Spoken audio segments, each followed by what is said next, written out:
good work they have been doing in this term of Parliament and which they continue to do. And in thanking them, Honorable Speaker, let me also thank the various departmental committees who also contribute in a fundamental way to the budgeting process.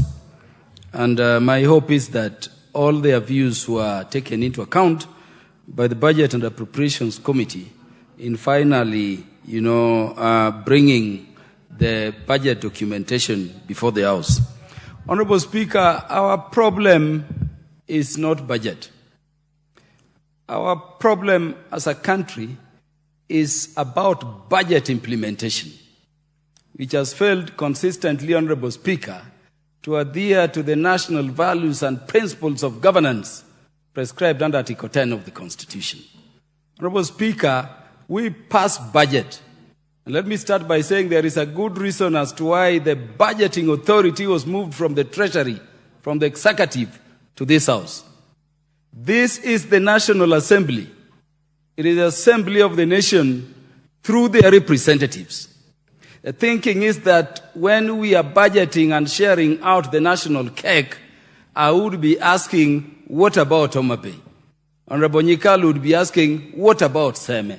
My brother, Honorable Roko, would be asking, what about the constituency of the people I represent?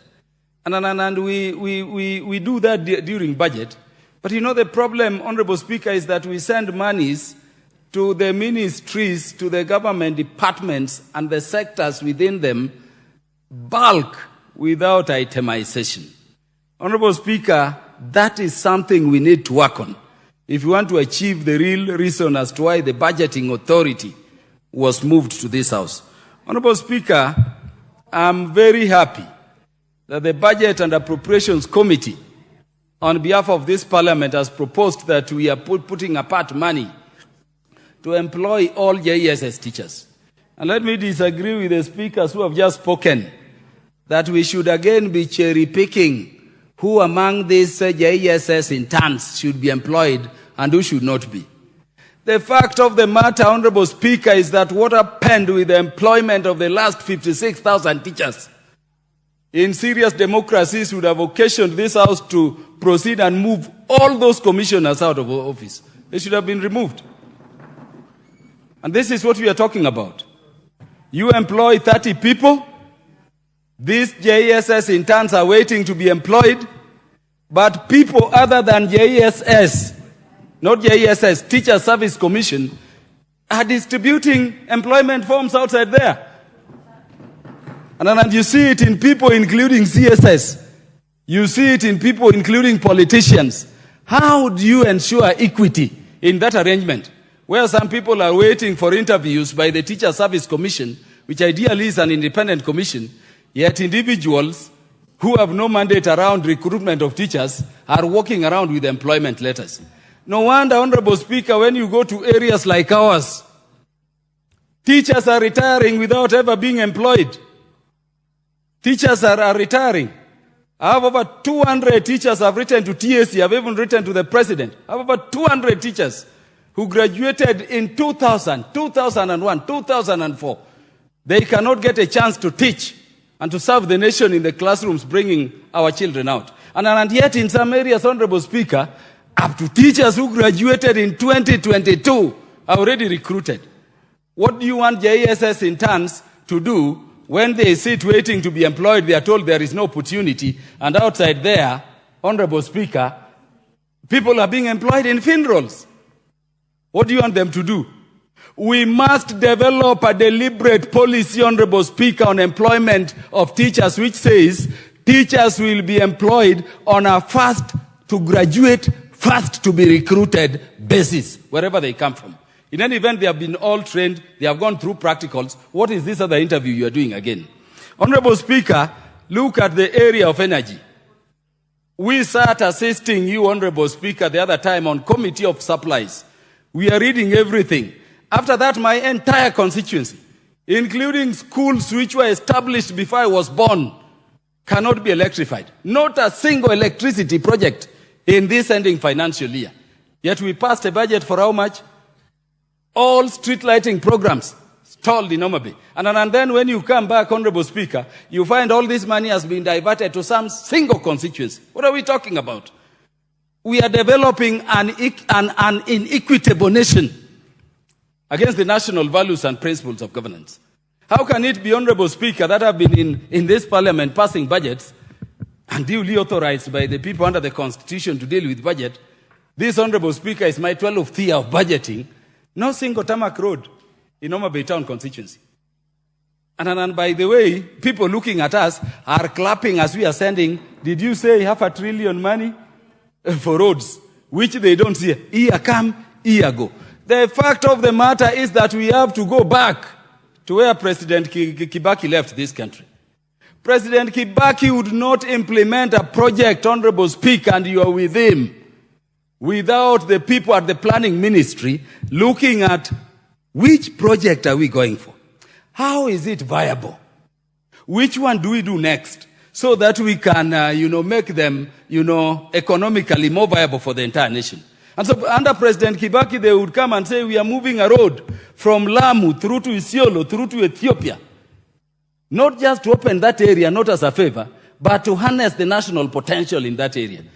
Under President Kibaki, he would come here, Honorable Speaker, and say, we need such and such roads in Kisumu because it is a city. Look at what is happening currently. We're just doing things haphazardly. You remember President Kibaki would be approached by a politician in a rally, the way our presidents move around now, and then you tell them, your president, we want this and this project, and he tells you, but you're the ones passing budget. Did you see it in the budget? It is not properly planned. It cannot be implemented. We have gotten into a situation where, again, the leadership of the nation has been left the entire budget by parliament. A leader visits Homabay, we dance dodo to them, and you're told a road will be cutting from here to here. You go to a county and you say, we'll be giving you 500 kilometers of roads. Have you thought through to consider what those 500 kilometers would be doing to contribute to the national economics beyond these areas? I therefore want to say, Honorable Speaker, that going to the future, as Parliament, we will be required to at least come with a baseline in terms of minimums which can go to areas. I mean, how does it please you when you say you are at 100% electrification, when other areas are totally dark, and yet we want to develop the entire country? And that is why we bring debates like 1 man, 1 vote, 1 shilling, 1 kilometer. Do people engaging in this debate, Honorable Speaker, have they visited northern Kenya? Let me tell you, the day you visit northern side of the country, you will thank those Kenyans who are keeping our territories there to remain ours. There are places, Honorable Speaker, even used bottle of water you are requested to drop. And by the way, it is very useful. But those people need to be there so that the territory of Kenya, as defined in the Constitution, remains intact. How much is it to move a road, a Tarmac Road, from one corner of Northor to the other corner, one constituency alone? How do you compare it to moving a road from one corner, for instance, of Homabay town constituency to the next? I just need 7 kilometers and I've crossed. And so we must have a balance which ensures equity. Honorable Speaker, as we budget going to the future, let us remember that devolution is placed among the national values and principles of governance for a reason. There are places who only began seeing this thing called national resources through decentralized funds like CDF, now under devolution. Honorable Speaker, we still take too much money, which are meant for devolved functions, to the national government. And so when you see the corruption under the health ministry, you see the corruption under the water ministry, you see the corruption under agriculture ministry, it's because these functions are devolved, but money is left here idling and therefore available to be stolen. Honorable Speaker, my last concern is in relation to the institutions we established to underpin good governance. Consistently, year after year, money is going to independent offices and constitutional commissions has been reducing. And we need to begin thinking, why was Article 249 of the Constitution placed there if we can be reducing that money? Because that provision says you shall adequately fund. I have oversighted commissions' budgets where the whole travel budget is less than 500,000. And this is a commission of over 11 people. And we are passing them here bulk. We are saying we should move that way. What are we doing with the independence of the judiciary? Can we give them money so that they are financially independent to do their work? Honorable Speaker, there will be much more to speak in terms of the policy directions, but I think time has come for Parliament to take charge of the budgeting function, or we tell Kenyans Parliament cannot do it contrary to what they envisioned in the Constitution. Thank you, Honorable Speaker.